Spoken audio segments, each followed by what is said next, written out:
There we are, another edition of TigerBait live on tap tonight. I think we're going to have a big show. LSU baseball at Mississippi State. LSU coaching staff still out on the recruiting trail, hitting a lot of high schools throughout the South. Spring evaluation period going on. We're going to be doing a little bit more of that at TigerBait in the coming days as well. And just hope the weather cooperates. LSU softball, not so good today. We could discuss that. Getting some text messages from people not too happy with how this LSU programs seems to be stuck in the mud, and getting some DMs on that, to be honest with you. It seems like there's some folks that want to go after softball, but they don't want their name on it. They want to keep it in-house, I guess. But we can talk about that, basketball recruiting, football recruiting, anything you guys you drive the show. But welcome in, Buddy Songy. Good to see you, Mike Scarborough, the publisher of TigerBait.com. For how many years now? 5 or 6. Look, first off, I want to make sure that all of you guys realize it's Mother's Day on Sunday. And, we talk about Nurse Court and all of the great Peggy and all of the great female LSU fans that we have. But seriously, guys, take care of your mom.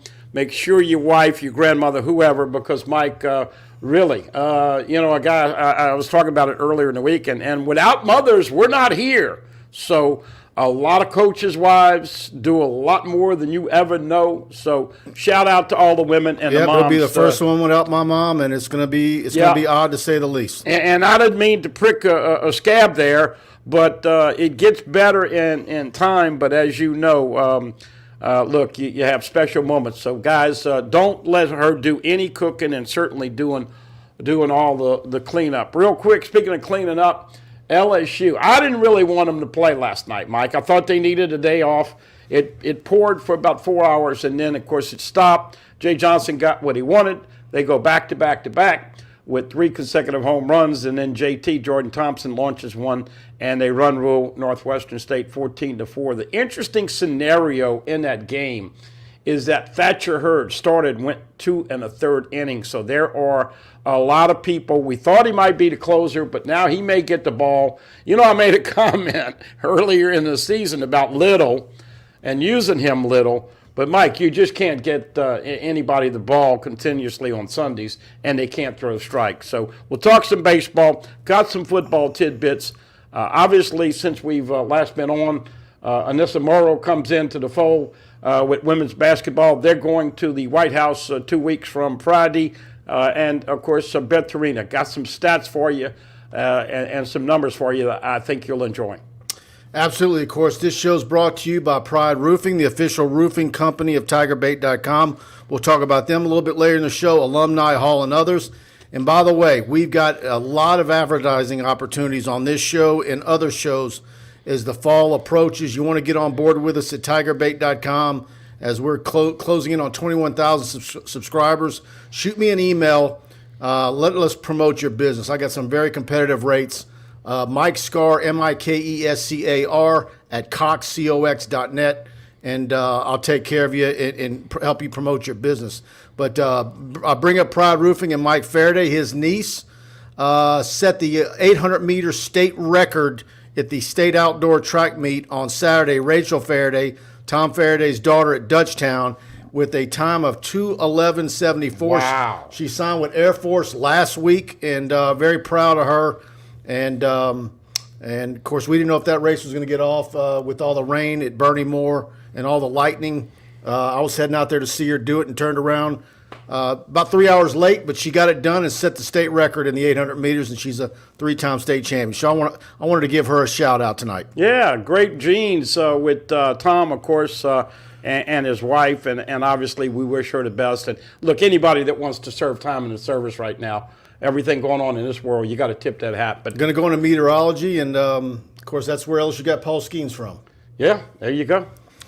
All right, let's scroll up and get to some of these. Guys, if you're enjoying the show, as always, hit the like button. If you don't mind, share it to your Facebook and Twitter feeds. Let people know about the show. Thank you guys always for helping us.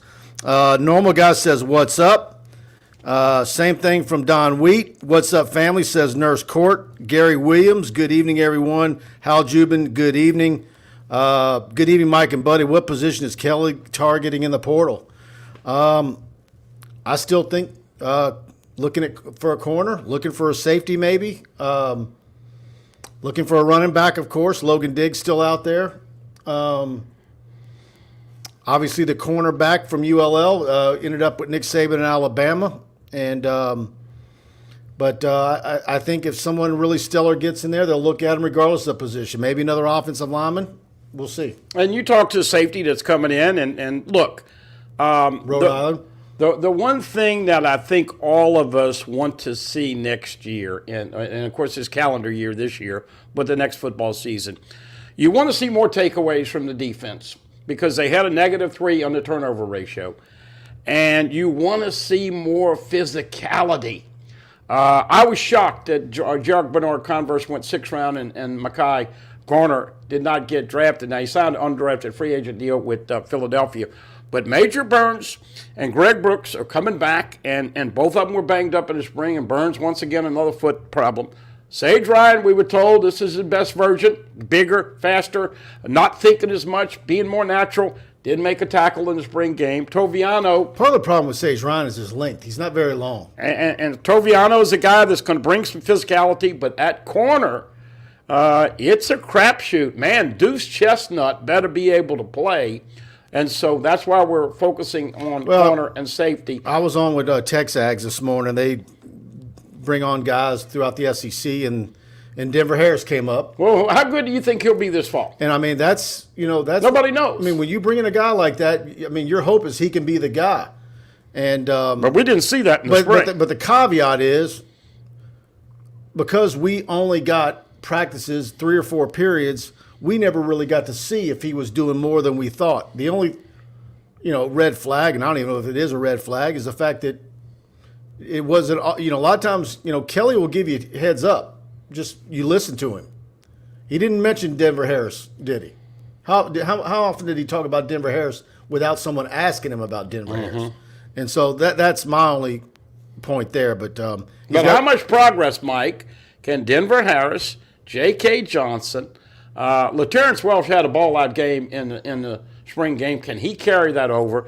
And Zy Alexander, Deuce Chestnut, who's been hurt, and then you got a couple of freshmen coming in. So it's a spot. But look, corner, safety, you think they're going to look for another offensive lineman? Maybe.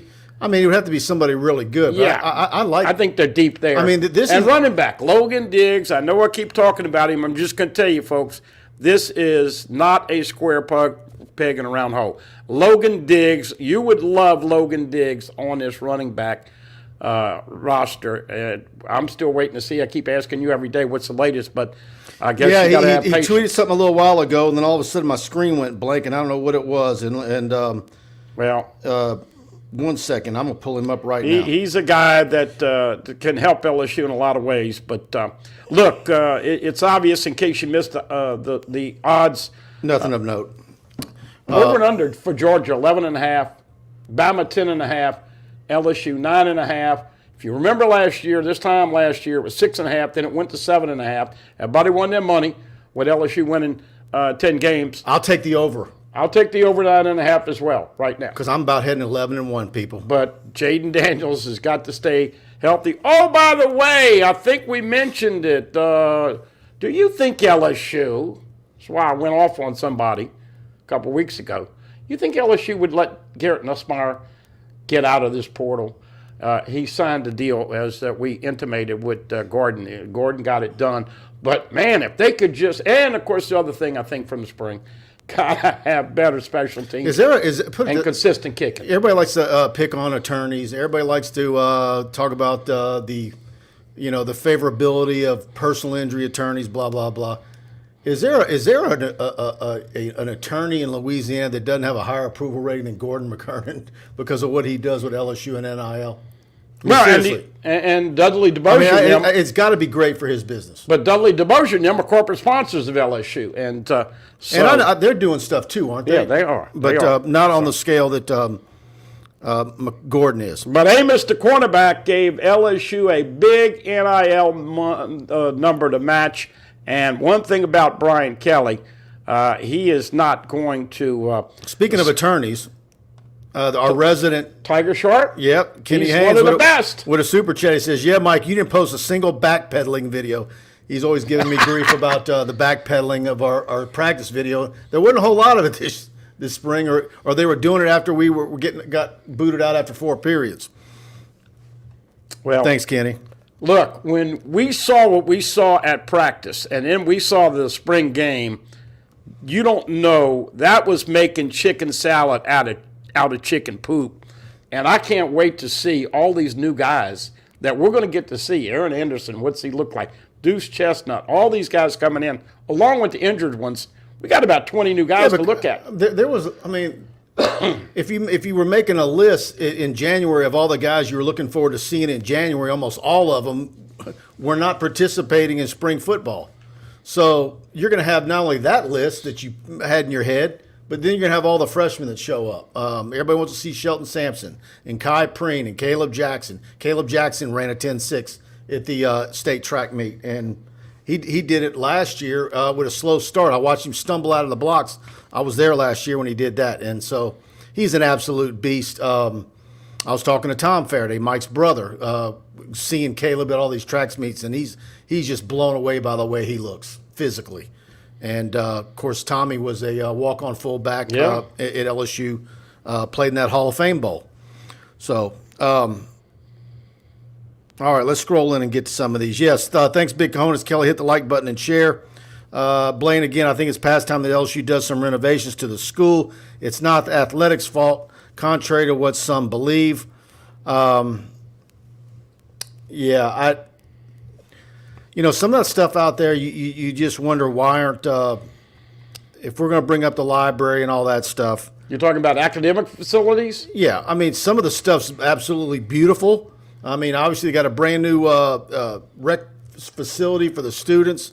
Why is the library that way? Someone's telling me that there's actually reasons for it, and that those images were not, are either old or it's because they're planning on doing something new, aren't they? Look, I have trouble keeping up with all of the athletic facilities. I will just quote Hap Claudy, and I know the academicians get pissed off when Brian Kelly makes $10 million a year or whatever. But you're not going to get $103,000 in Tiger Stadium to see Jaden Daniels take an English test. You're just not. And so, as we note, there's a man or two out there that every time this money comes in, libraries are always a controversial issue in this town. Well, they took off the name on one, and that started another. Well, I'm talking about just the public libraries, the amount of money they get from built into the Constitution of the city, and that great library downtown that looks like a spaceship, and we got one over on Jones Creek that I'm like, what does that library do? I mean, who uses libraries anymore? You got the internet, but they keep getting, those are nice, but the one on LSU's campus isn't. All right, well, let's move on. By the way, LSU did not lose one player in the transfer portal. Brian Kelly was very happy to tell the Houston TD Club that a week or so ago. Mark J. Hey, guys, Woodward greater than a leave. If Mulkey repeats, let's get the statue on campus. Squat position. He wants her. I think Mulkey's going to deserve more than a statue. I still like my idea of putting her image on the roof of the PMAC. Well, that's another discussion, because what is going to happen is it going to be enhancement, refurbishment, or a new facility? And we know if they say it's going to be 5 years and $25 million, it's going to be 7 years and $50 million. So Kim Mulkey asked out loud, will she still be here when it gets done? And by the time she's done and it's time to start doing those things for Mulkey, if it's going to end up being Mulkey Brown Gunner Court, that ain't going to fly. No, that's another hurdle to jump through. She's already beyond those two right now in 2 years. Hal Jubin, that Blaine Smith, let's call the governor's office and tell him. Okay. There you go. Foster Moore to the Saints. You saw that earlier today? Did see that great story. Of course, we heard the news about him having cancer earlier, and he was very positive. He beat it, and 4 years? That's one of the cancers that has the high success rate. $12 million for 3 years and $8 million guaranteed. I mentioned this today, and this is why recruiting is not an exact science. You remember this. Mm-hmm. Foster Moreau got an offer the morning of signing day. So did a center who ended up playing with the Denver Broncos, okay? By the way, it's not an exact science. Did you ever think Foster Moreau would make it with the Raiders and now be with the Saints in year 5? I didn't. Well, after he had LSU, I thought he would. But they didn't hardly use the tight end, though, with Foster. But that was a great gift. But he did wear 18. And, of course, as we know, you just never know. Speaking of that, first time in a while, Mike, LSU did not have a number 1 pick in the first draft. That's not going to happen anytime soon, folks. You're going to start to see those first-round picks again with LSU. LA Mom 2020, glad to see everyone tonight. Glad to have you with us. Happy Mother's Day. Happy Mother's Day to all the women here and that participate on our show, and we've got a great group. LSU women's basketball group on Facebook. Glad to have a lot of you guys with us, guys and gals. By the way, if you missed Michaela Williams in the All-Star game, dude, I could watch her play for hours. You got the Haley Van Lith tape for 20 minutes, her and her trainer getting her ready. Then you got Anessa Morrow coming in, the double-double. But, man, watching Michaela Williams, she is so smooth. They are going to be loaded. And you know Coach Mulkey, Gary Reedus is starting to get a lot more pub. They're going to have that team playing as a team, not individuals. Absolutely. Bicahonas, Kelly, I want Coleman, Diggs, and the best safety in the portal. How good is the safety from UL Lafayette? What did I see? Was it PPF, whatever, PFF that does that stuff? And I was seeing on their little graphic on Twitter that he was one of the top graded out, top 3 safeties in college football last season. And they're absolutely sick in Lafayette, and that's going to continue to happen. It's not just them. It's every mid-major in the country. They luck up on some guy that ends up developing, and they're not going to be there long. They're going to get the portal and go into a bigger school and get an NIL deal. Old Time Grocery in Lafayette ain't making NIL deals. Well, this young man is 5'8", 5'9", about 200 pounds, Mike.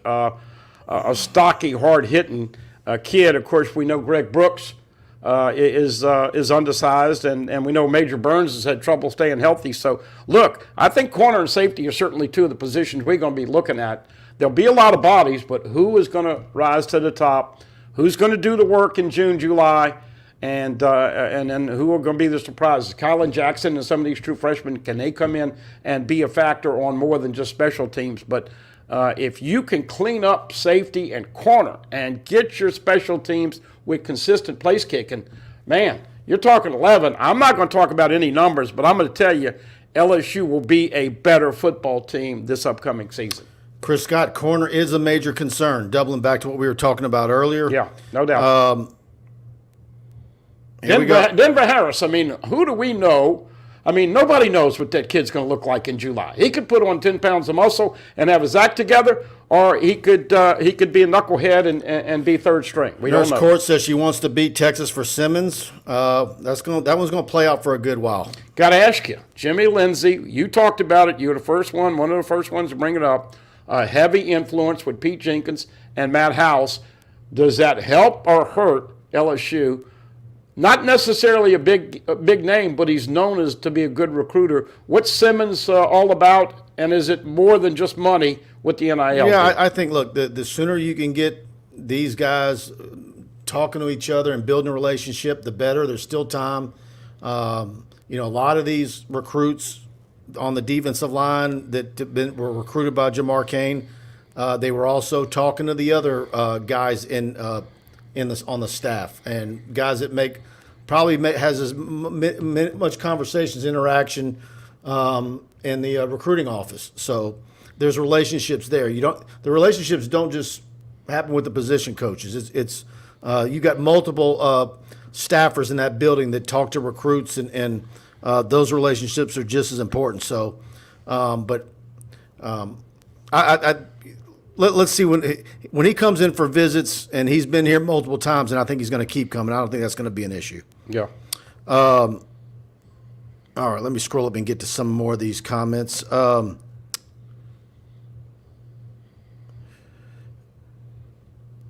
the Cat Dunn. Good evening, Buddy and Mike. Is Tareen in trouble after today? Always good to interact with Carl Dunn, Carl the Cat. Being serious here for a change. Met this guy, I don't know, it seemed like 40 years ago. It might have been 30. We talked about him taking a freaking bus to go to Omaha and go back. Truly, I mean, when I'm on my deathbed and I got a year to live, I'm gonna write a book about all the LSU fans, and he's gonna have a chapter. Oh, by the way, once again, if he referees your game, don't forget he's got an NIL deal with Coca-Cola once again. And Lynn's Crafters. Yeah, well, the Coca-Cola, he's got Coke bottle glasses. Going into the 23 season, where's he ranked? Carl came in after the review of the tape, came in at 36. We had him at 23, but we missed a couple of faux pas he had. But Cat is a great guy, a great LSU fan. And I told him I'll buy him all the steaks he wants in Omaha as long as he don't put bourbon on them. Absolutely. Well, it's that time of the show. Let's hear from our good buddies over at Pride Roofing, Mike Faraday and Alex Martinez. Hey, it's Michael and Alex again with Pride Roofing. Here we grow again. Did your roof get to Niger and Hurricane Ida? The insurance company is playing game with you. Don't forget, August 29th is your 2-year anniversary to make a claim. Your neighbor got new roof, why not you? Pay your deductible. We're fortified, certified. We do your roof, you came on the Pride umbrella, bet on Pride. 855 Pride 16. There you go, Mike Faraday, Alex Martinez, Pride Roofing. Give them a call, 855-PRIDE-16. Tell them you heard about them on TigerBait.com. And with your free roof inspection, whether that's commercial or residential, they're going to pay for you to have TigerBait Premium free for 1 year. They're footing the bill, and that's an absolute great deal. You get a free roof inspection, no obligation, and they're going to pay for you to have TigerBait Premium free for a year. 855-PRIDE-16. They get there early. They take care of their business. You are happy. They're happy. They will sharpen the pencil. We have had numerous people call us up and say, look, I want to do business with them, but we got to get this pencil sharpened. They get their hands dirty. They get involved. They want your business. They're not going to run every TV spot like every Tom, Dick, and Harry in the roofing business. Big acquisition. Once again, we talk about it each week. Picked up Crown Metals. That makes a big difference. Metal roofs are very popular. Residential, commercial metal roofs in Baton Rouge. Jorge Martinez running the Baton Rouge office on Government Street, 275-2041. Outside the area, 855-PRIDE-16. We promise you, folks, with this company, the roof over your head is just as important as the roof over theirs. I don't remember what storm it was, but remember, they didn't even have all of that stuff together, and they were out putting roofs on people's houses. Absolutely. Can't beat them, and best warranty, labor that works. There, you want to call Pride Roofing. All right, let me scroll back and get to some of these here. Bill Frere, when you were last in special teams, we can make a significant improvement to go to the next level. I think it is going to be better. And Jacques Doucet had a really nice sit-down, 30 minutes with BK the other day. He's been making the rounds with local media, TV stations, and very candid. And I do like his philosophy on what it means that you have multiple position coaches involved in special teams. They've got skin in the game. They're into it. They're a part of it. And they're making sure that their particular players that they coach are doing what they're supposed to on special teams. So they're a part of it. And like I said, that they've got skin in the game on what happens on all the special teams units. I think it's a positive. I don't think people realize that special teams are a little more in detail than you give them credit for. Now, look, everybody was and rightfully so, criticizing what Brian Poling had with the blocking scheme and the two block kicks and basically caught cost them a couple games. But you got to have gunners that can block and not get a penalty and can go down and tackle. You got to have a great snap every time. You got to have a holder. You have to have what is the field goal every college fan expects to be? Anything 45 or under, you expect it to be made. A PAT, you don't expect to miss it. But 4.1 yards on a punt return, I hope I never see another LSU season in my life that is that bad on punt returns. Kickoff returns are obsolete because everybody kicks it in the end zone. But you would think, and I do think, I don't know who said that, but I think they were ranked like 118 or 119 last year. But seriously, and I asked this question a couple weeks ago. Notre Dame blocked 7 kicks. I'd like to see LSU go after a punt or a kick every now and then. So we'll see if they have that kind of talent coming in. H-Town Creole, any news on Keon Coleman? I've seen Amos went to Benedict Arnold. Yeah, he's Alabama. I reached out to Keon yesterday. Nothing yet. I'm going to try him again. I don't know that that's a high priority for LSU. Well, here's what I picked up. He had tweeted something out, something to the effect that I ain't going to be no damn LSU for me. And then, of course, he erased it. But then there was also some stuff about he might have come over here on a secret visit. Look, Florida State is pushing for him. And look, we're talking about corners and safeties. If he goes in with Florida State and Travis and their wide receiving core, he's a guy that will be playing against LSU. I don't think LSU's got much of a chance from what I've seen. I mean, LSU's wide receiver room is loaded. They're just so loaded. I don't know where that makes sense. Yeah. But he is a good player. He's going to play one more year and go to the NFL. I haven't dove into every team's wide receiving core, but I have a hard time believing there's a whole there's many that would be rated better than LSU's. Yeah. And I think with Keishawn Butte going out early, that's addition by subtraction. I believe that. I think it was best for everybody involved. Absolutely. With Butte, who, by the way, did sign for about $4 million with his rookie contract, and of course not all of that's up front, but let's see if he can get his act together. But look, we talked about it. 2, 8, and 11 are going to be your first 3 right now, and you've got a ton of depth. I think people are sleeping on Kyle Parker. We didn't see much of Jaylen Brown. Sampson's got potential, but once again, you've got to make him believe he's as good as he can be.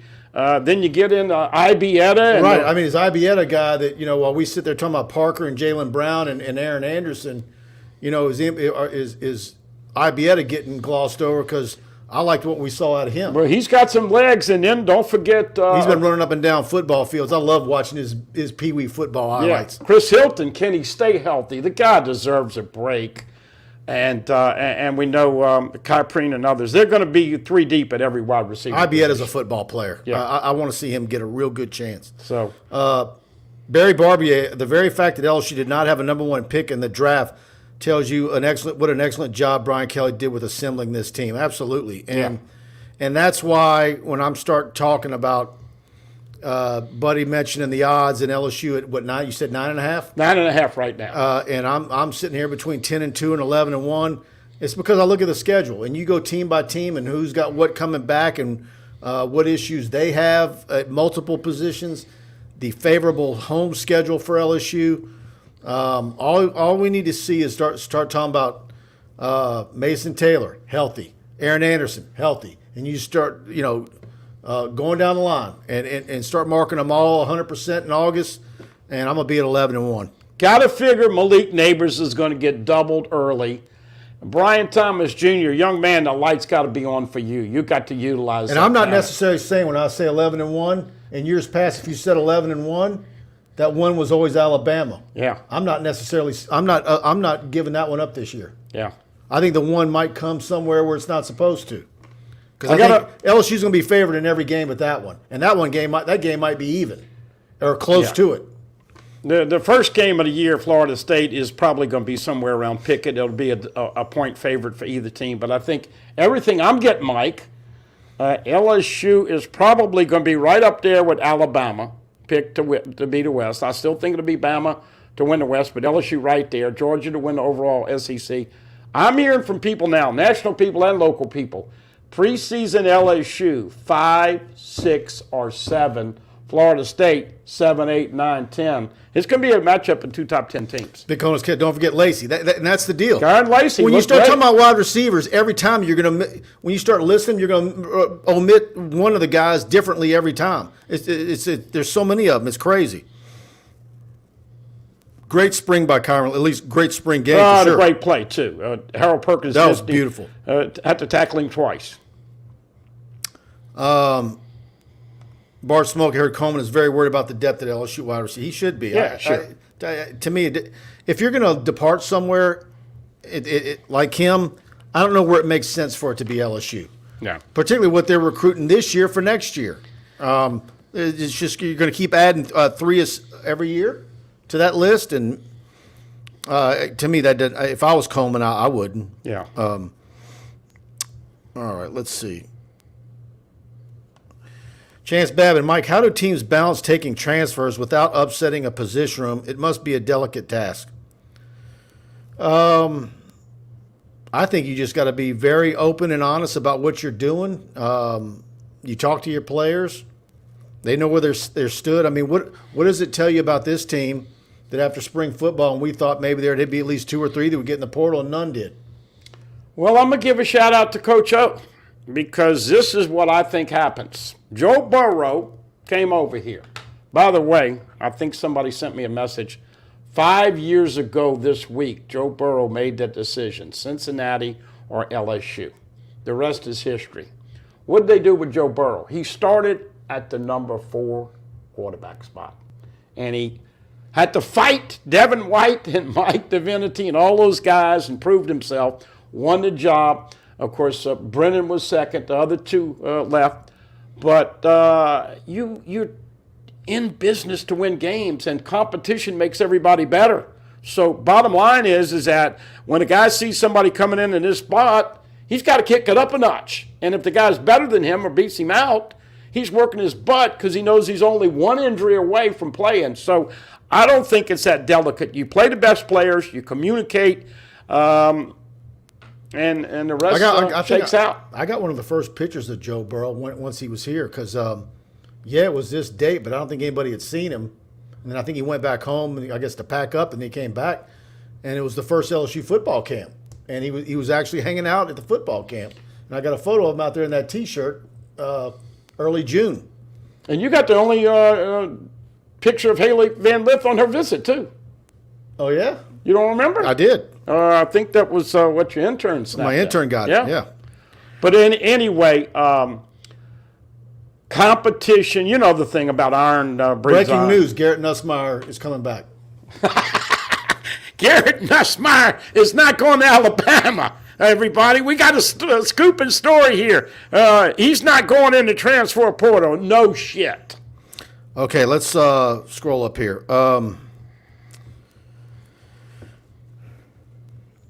Brandon Reese says, looking at the depth chart, LSU is 3 deep at just about every position at this point.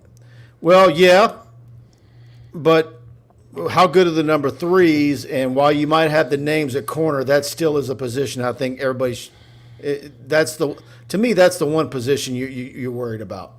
And in safety, you're worried about people staying healthy. Well, look, no disrespect to Ricky Collins, but there's a big-time drop-off. So you got 2 really good ones at quarterback. And you don't want to see Jaden Daniels or Nussmeier get hurt because that puts him in a sense of urgency situation.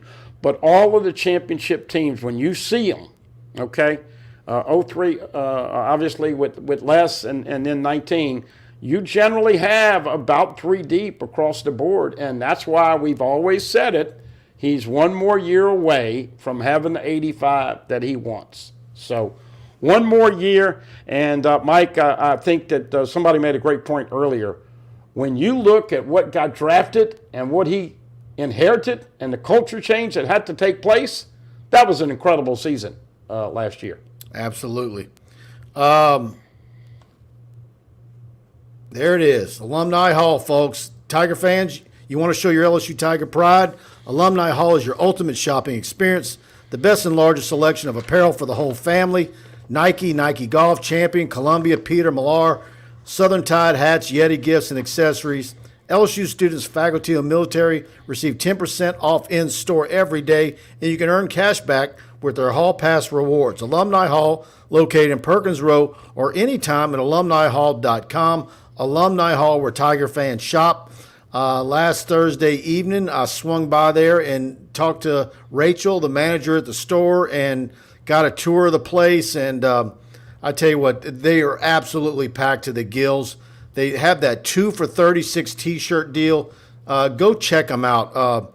I will say this. I think a lot of the stuff on their website, especially their T-shirts, they got a great selection of T-shirts, and I don't think the pictures on their website do them justice at all. No. You've got to see them in the store. They run great deals, great people in that store, and it's if you're an LSU fan, you'll absolutely enjoy that shopping experience. Please tell them you heard about them on TigerBait. Paul Skeen's got some stuff in there with that, and look, we had this discussion. The Gorilla Ball T-shirts that they sold out of that we were promoting, they were like, what's going on here? And it was because TigerBait was helping promote them, and they double ordered them, and so they got all those back in stock. Those Gorilla Ball T-shirts are hot and heavy right now. Hey, we had this discussion the last week or so. I wanted to get your and the rest of the viewers' opinion. But does Skeens go down as the greatest, or do you put him in the group with Ben McDonald, Aaron Nola, and some of the others? Now, he's only here for 1 year, and there's still some time to go. But as far as consistently throwing 98, 99, 100, I mean, Mikey had 15 strikeouts, and I'm going to say it one more time and only one more time in this show.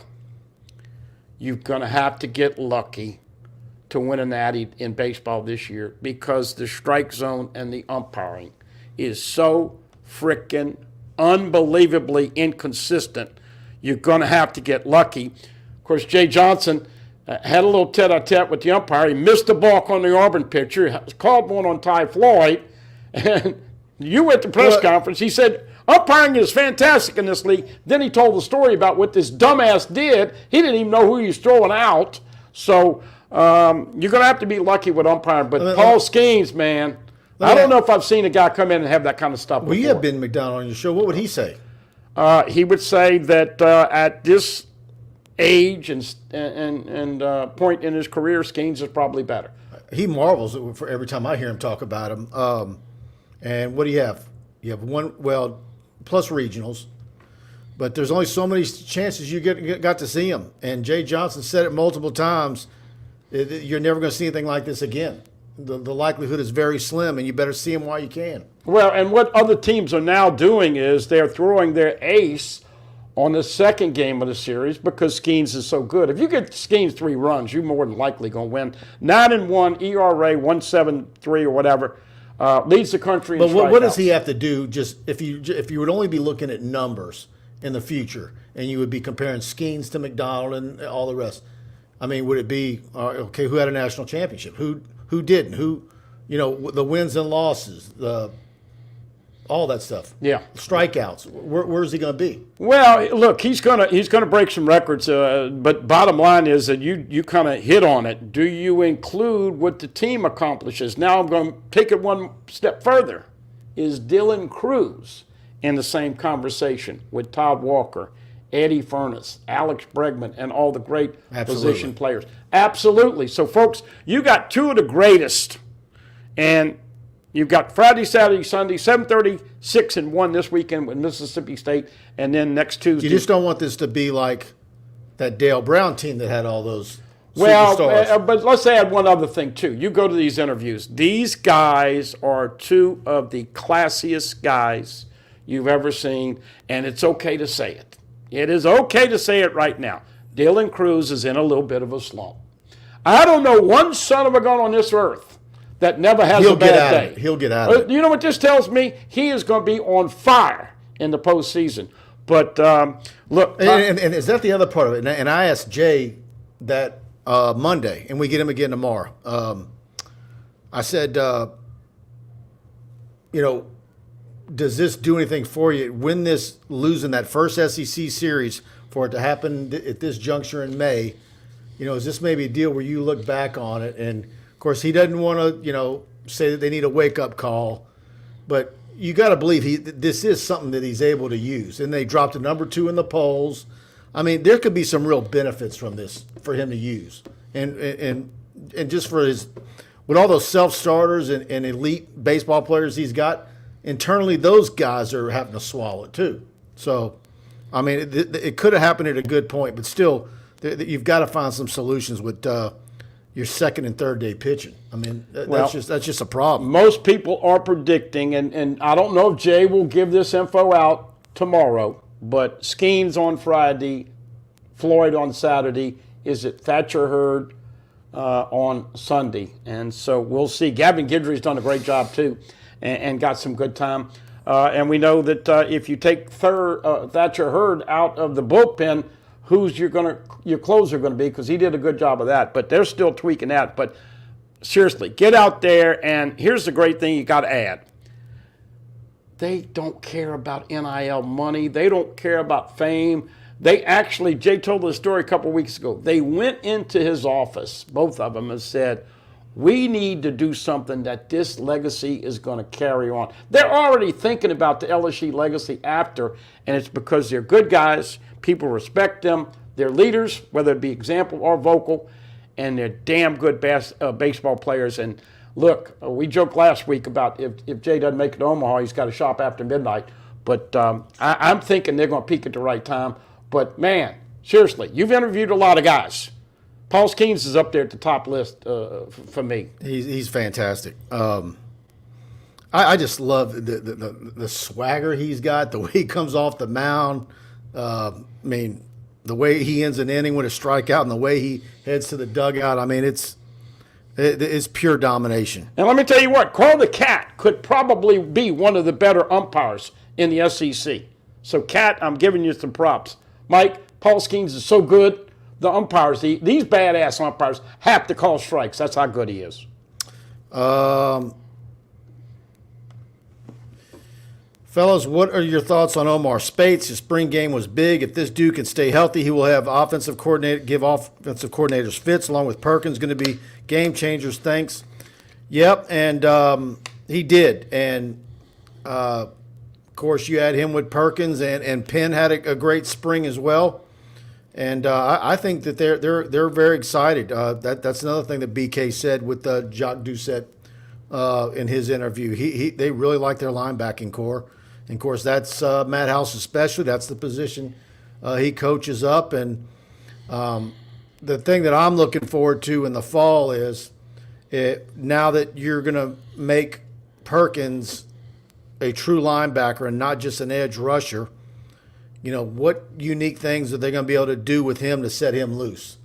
You know, we used to you harken back to the Muschamp Saban defenses, and where they have 50 different blitz packages, and they all had the names of states or whatever. You know, do they have something like that for Harold Perkins, where they're doing unique things and trying to figure out ways to unleash him so he can be as dominant as he was last season? And giving them fits so they just can't send somebody to the edge to chip him and all that stuff like they did against A&M and Georgia. Perkins is going to start off at the will linebacker, as Mike alluded to. They'll move him around on third downs and get him rushing the passer from the outside on certain types of plays and formations down in distance. He wears 4. Omar Spates wearing 1. Look, I think he's a real deal. He's exactly what man, if you could find a corner and a safety that fit like Omar Spates, you'd be doing something. Greg Penn is going to play. Got hurt at the end of the spring.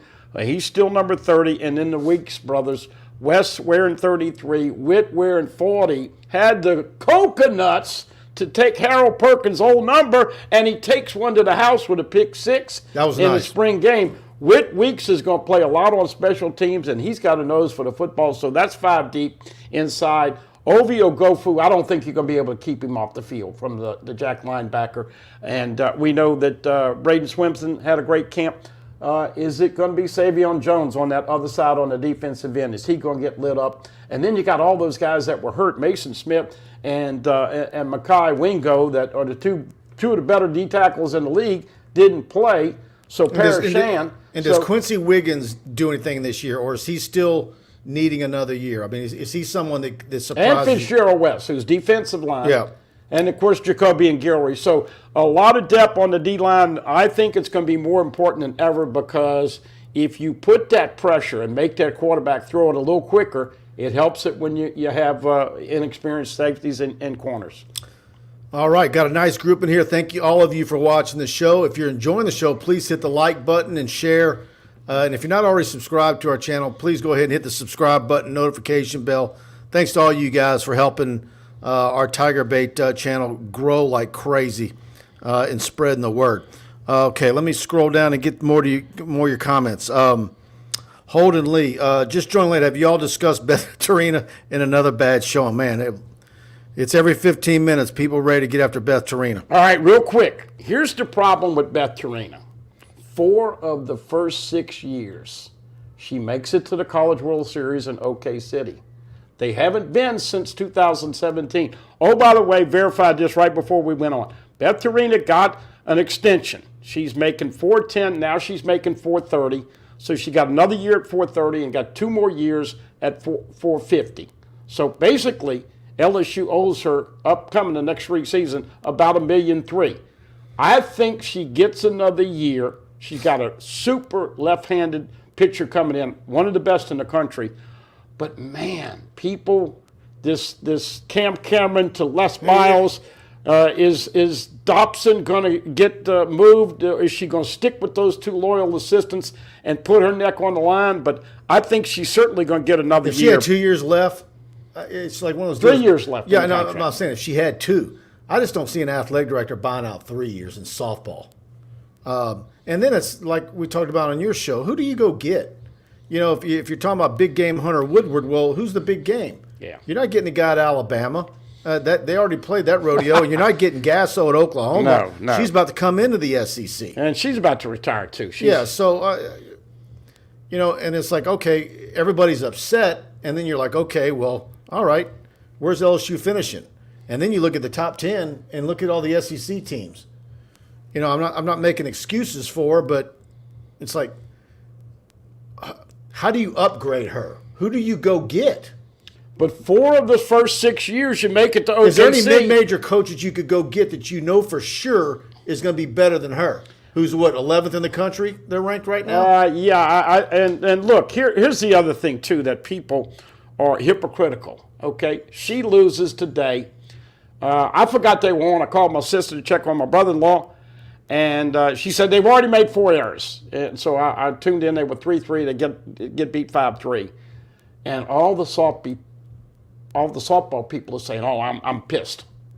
Now you got LSU baseball fans everywhere on social media. You know, I don't care if they lose in the SEC tournament. It means nothing. You can't have it both ways.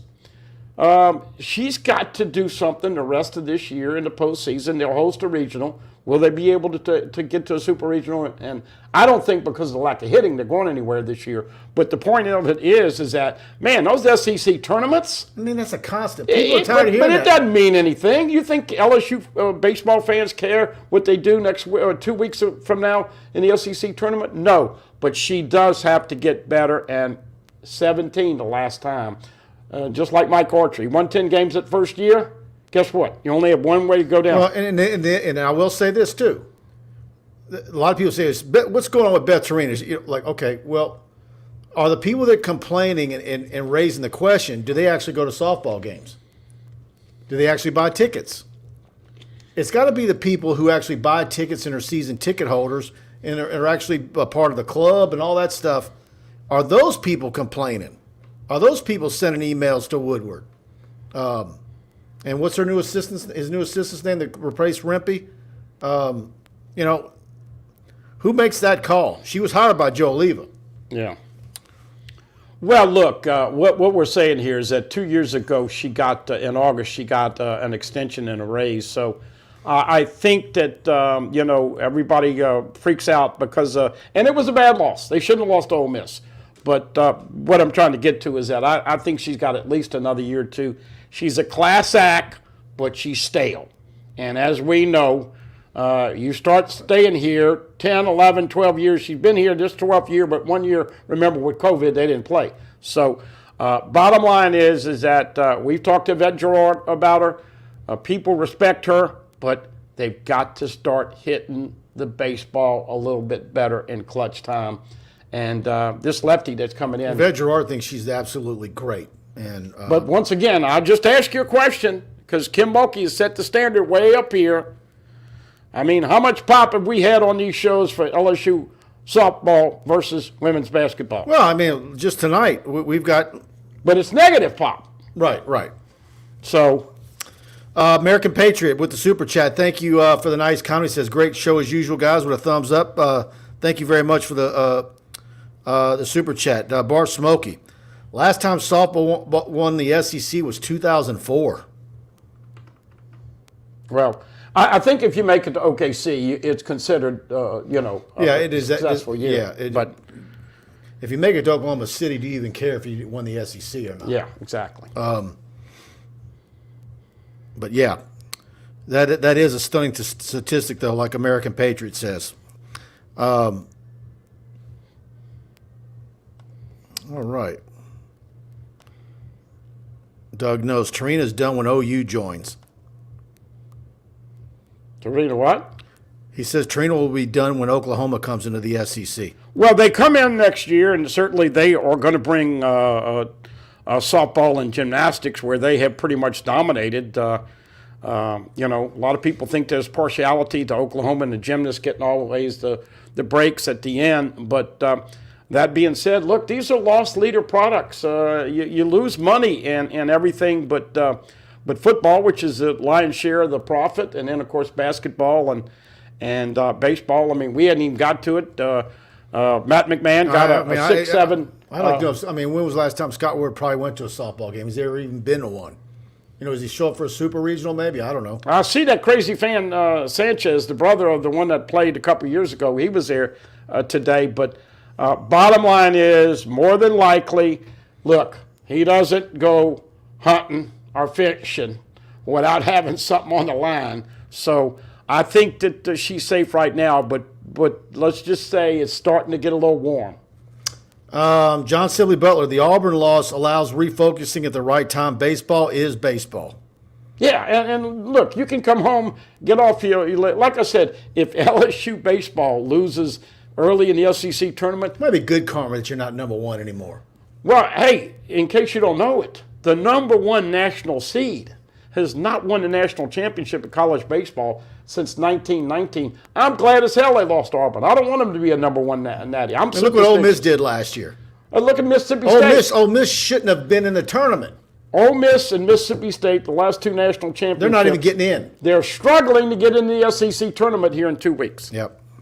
So, but it would, I think, Mike, put a rainbow on Skeens and Dylan Cruz's career. I'll just ask you, because you deal with Jay Johnson. I love having him on during the season, but do you think Jay Johnson has what it takes to win a national championship? I feel sorry for him, because it's what we said preseason. The only thing that's going to derail this team is injuries, and I mean, it's just awful, the pitching injuries. 5. And of course, he's not going to lament it. He's not going to go out there and say, "Poor me."